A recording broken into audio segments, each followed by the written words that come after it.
안녕하세요, 텔크입니다. 이번 영상에서는 오픈트타에서 철도를 만드는 방법에 대해서 다뤄보도록 하겠습니다.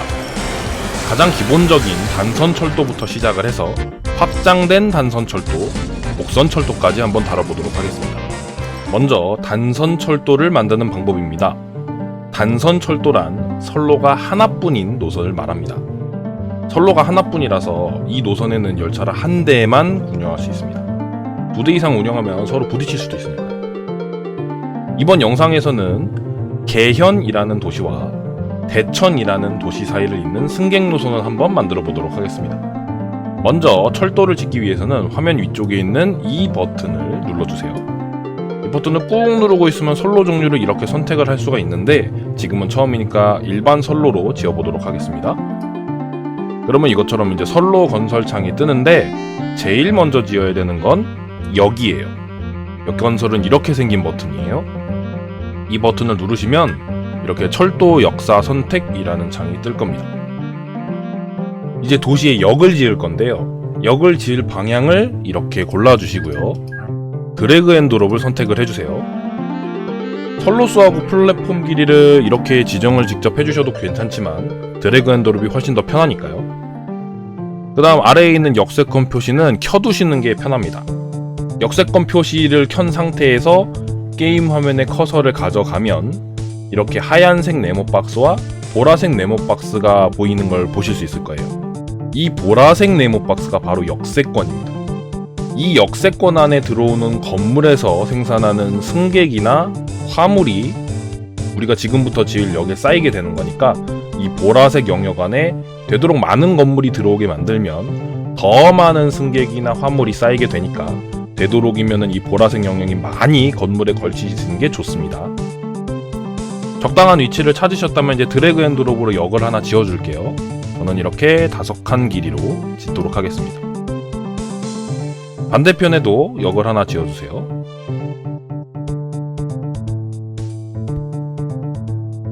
이제 이 두 역을 선로로 이어야 되겠죠? 선로를 건설할 때는 이 버튼들을 사용하시면 됩니다. 저는 단축키 1, 2, 3, 4를 써서 건설을 하긴 합니다만은 이 게임을 처음 접하시는 분들 같은 경우에는 선로를 이으실 때 이 버튼을 사용하시는 게 좋을 거라고 저는 생각을 해요. 이 두 역을 선로로 이어보도록 하겠습니다. 이렇게 이으시면 돼요. 이렇게 선로를 하나로 이었다면 이게 바로 단선입니다. 이제 이 단선 위를 달릴 열차를 만들어야겠죠. 열차를 만들기 위해서는 선로 건설 창에 있는 이 차량기지 건설 버튼을 눌러주시면 돼요. 이 차량기지를 입구가 선로 쪽을 바라보도록 설치를 해주세요. 저는 이쪽 방향으로 설치를 하도록 하겠습니다. 설치한 차량기지를 클릭하시고 새 열차 버튼을 눌러주세요. 그러면 여기 이렇게 새 열차 창이 뜨는데요. 먼저 원하는 기관차를 하나 골라주셔야 돼요. 저는 이 맨 아래에 있는 UU37 디젤이라는 기관차를 골라보도록 할게요. 차량 구입 버튼을 눌러줍니다. 그러면 차량 기지에 기관차가 이렇게 추가가 되고 열차 1 창이 생긴 걸 보실 수 있을 거예요. 아직 이 창은 닫지 말아주세요. 다음으로 우리는 승객을 실어 나를 거니까 승객을 싣는 객차가 필요합니다. 승객을 싣는 객차만 보이게 하려면 새 열차 창에서 모든 화물 부분을 클릭하셔서 승객을 선택해 주시면 승객을 실을 수 있는 기관차나 객차만 나오게 돼요. 저는 승객 수송 차량을 구입하도록 하겠습니다. 차량 구입 버튼을 눌러주세요. 원하시는 만큼 구입을 하시되 방금 지었던 역 길이는 넘지 말아주세요. 길이는 차량기지 창 오른쪽에 조그마한 숫자로 보입니다. 저는 5칸 길이로 역을 만들었기 때문에 딱 5.0 길이까지만 만들도록 하겠습니다. 이제 이 차량이 어느 역을 어떤 순서로 가야 될지 경로라는 걸 지정해줘야 돼요. 열차 1 창에서 노란색 화살표 버튼을 눌러주시면 됩니다. 그러면 이제 열차 1 경로라는 창이 떠요. 여기에서 이제 행선지 버튼을 꼭 눌러주시고요. 방금 전에 만들었던 개현 역과 남대천 역을 차례대로 클릭해줍니다. 그러면 경로에 계현역과 남대천역이 순서대로 추가가 됐고요. 이 열차는 이제 첫 번째로는 계현역을 가고 두 번째로는 남대천역을 간다는 뜻이 되는 거예요. 이제 경로창을 닫고요. 열차를 정지한 버튼을 눌러서 운행을 시키시면 돼요. 열차를 따라가면서 약간 빨리 감기를 하면 이제 열차가 두 역 사이를 잘 왔다 갔다 하고 돈을 버는 걸 보실 수 있을 거예요. 이게 가장 기본적인 열차 단선 노선을 만드는 방법이 되겠습니다. 그런데 이 노선에는 열차를 딱 한 대까지밖에 운영을 할 수가 없습니다. 왜냐면 2대 이상 운영을 하면 열차가 서로 충돌할 수도 있거든요. 그래서 우리는 지금부터 이 단선이 여러 대의 열차를 수용할 수 있도록 약간의 확장을 해줄 거예요. 이른바 교행시설이라는 걸 만들어줄 겁니다. 다시 철도 건설창을 여셔서 적절히 두 역의 중간 부분이라고 생각되는 곳에다가 이런 식으로 평행사변형 모양의 선로를 만들 거예요. 길이는 방금 만들었던 열차 길이보다는 두세 칸 정도 더 길게 만들어주세요. 그리고 여기에 이제 신호기라는 걸 설치해 줄 겁니다. 이 신호기라는 물건은 신호기 너머의 열차가 있으면 진입하려는 열차를 기다리게 만들어주는 역할을 하는 물건인데요. 자세한 신호기에 대한 정보는 추후에 따로 자세하게 다룰 예정이니까 지금은 이렇게 따라만 해주세요. 신호기 설치는 이 버튼을 누르면 됩니다. 그러면 신호기 선택장이 뜨는데요. 신호기 선택장에서 가장 오른쪽에 있는 여기 있는 단방향 경로 신호기를 지금 제가 설치하는 것처럼 똑같이 설치해주세요. 클릭, 이쪽에 클릭, 클릭. 이러면 이 평행사변형 모양의 구조물은 교행시설이 된 거예요. 이제 열차를 하나 더 운행시켜 보겠습니다.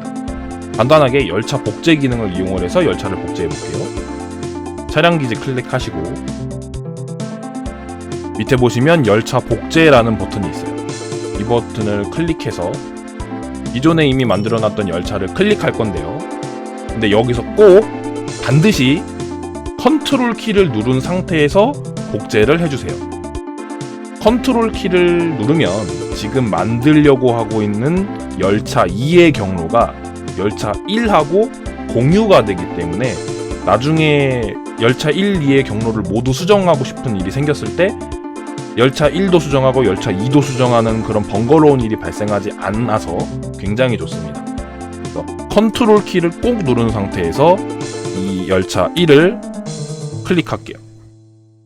그러면 열차 2가 열차 1의 경로를 공유한 상태에서 복제가 됐습니다. 참고로 컨트롤 키를 누르지 않으면 경로를 공유하지는 않고 복사만 합니다. 여기서 이 열차 2번을 운행을 시켜보면 열차 1이 지나갔을 때 열차 2가 차량기지에서 나오는 모습을 볼 수 있을 겁니다. 운행하는 모습을 잠깐 보여드리자면 열차 1이 오른쪽에서 이렇게 오고 있어요. 근데 맞은편에 열차 2가 이미 있잖아요. 그러면 열차 1이 지나가면 충돌할 거 아니에요? 그래서 신호기가 진입을 막는 겁니다. 열차 2가 모두 지나가면 그제서야 뒤쪽이 비어있기 때문에 열차 1이 신호기를 지나서 출발하게 될 겁니다. 더 많은 교행시설을 만들어주면 더 많은 열차를 굴릴 수 있게 됩니다. 이걸 저는 개인적으로 확장된 단선이라고 부르고 있습니다. 하지만 확장된 단선은 제약사항이 있습니다. 보시면 알겠지만 다른 열차가 지나갈 때까지 열차가 교행시설에서 오랫동안 기다리는 일이 굉장히 많아요. 이거는 단선이나 확장된 단선의 근본적인 문제라서 교행시설의 숫자를 아무리 늘려도 완벽하게는 해결되지 않는 부분이에요. 그래서 열차가 아주 획기적으로 다닐 수 있도록 아예 선로를 두 줄 놓는 방법이 있는데 이게 바로 복선입니다. 실제 현실에 있는 철도에서 대부분의 주요 노선들은 최소 복선으로 구성되어 있을 만큼 그 수용량이 어마무시하니까 반드시 복선을 한번 연습해 보시길 바랄게요. 복선 건설은 간단합니다. 보시는 것처럼 역과 선로를 두 줄씩 놓으시면 돼요. 역은 두 줄 이상이어도 괜찮습니다. 저는 시간 관계상 미리 만들어 놨어요. 단 여기서 몇 가지를 더 추가해야만 완성이 됩니다. 종착역 같은 경우에는 열차가 되돌아서 나갈 수 있어야 합니다. 그래서 건넘선이라는 걸 지어야 해요. 보통 건넘선은 역 앞에 이렇게 X자로 짓는 편이에요. 그리고 우측 통행을 기준으로 신호기 건설을 이렇게 해주셔야 돼요. 그리고 역 앞에 여기 있는 경로 신호기를 선택을 하셔서 역 안쪽을 바라보도록 신호기를 이렇게 설치해 주셔야 합니다. 사실 요거는 없어도 괜찮은데 저는 있는 편을 좋아해요. 마찬가지로 반대편 종착역에도 우측 통행 기준으로 건넘선과 신호기를 이런 식으로 설치를 해주시면 됩니다. 그리고 두 줄로 깔았던 이 선로 중간에는 신호기를 적정한 간격으로 설치를 해주셔야 되는데 저는 열차 길이보다 조금 넓은 간격으로 신호기를 짓는 편이에요. 지금 열차가 5칸이니까 6칸이나 7칸 정도의 간격으로 신호기를 지으면 굉장히 좋겠죠. 신호기 버튼을 누르시고요. 7칸 간격으로 지으시려면 이 숫자를 7로 바꿔주시고 컨트롤 키를 누른 상태에서 이미 지어져 있는 신호기 위에다 커서를 올려놓고 클릭한 다음 짓고자 하는 방향으로 드래그 하시면 됩니다. 그리고 놓으시면 돼요. 그러면 이렇게 7칸 간격으로 신호기를 지을 수 있습니다. 반대편도 마찬가지로 컨트롤 키를 누른 상태에서 신호기 이미 지어져 있는 거에 커서를 올려놓으시고 클릭하신 다음 짓고자 하는 방향으로 드래그 그리고 마우스 버튼을 놓으시면 돼요. 단 요렇게 분기점까지만 지어지니까요. 그 다음부터는 이렇게 컨트롤 키 안 누르고 이렇게 해서 다음 간격 또 컨트롤 키 이렇게 지으시면 됩니다. 만약에 두 종착역 사이에 중간역이 있다면 이런 식으로 지어주시면 되고요. 만약 중간역이 지금 보이는 요것처럼 4줄 이상이라고 한다면 이런 식으로 지어도 됩니다. 이제 열차를 여러 대 늘려보도록 하겠습니다. 차량기지 클릭하시고 열차 복제 버튼 클릭하셔서 컨트롤 키를 꼭 누른 상태에서 이미 운행 중인 열차 1번을 여러 번 클릭할게요. 9대만 늘려보죠.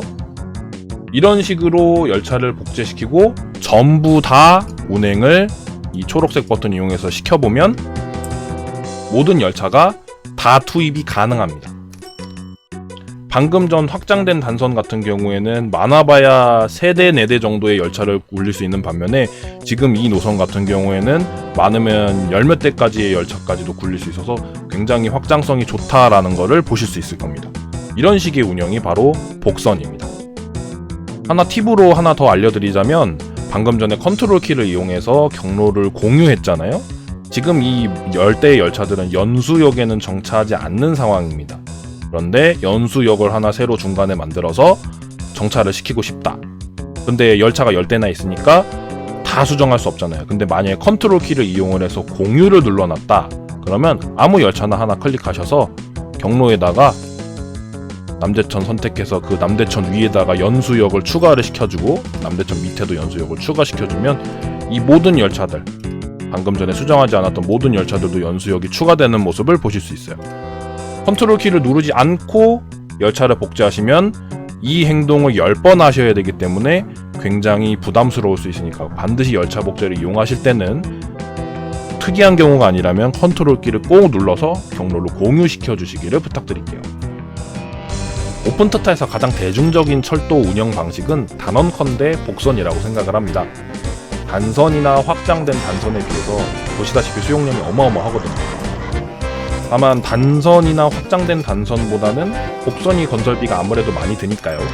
돈이 넉넉하지 않았을 때는 단선이나 확장된 단선을 지었다가 재정적으로 여유로워지면 그때 복선으로 확장하는 방법을 사용해보세요. 오늘도 이 영상이 도움이 되셨기를 바라면서 저는 다음 영상에서 뵙겠습니다. 빠이빠이.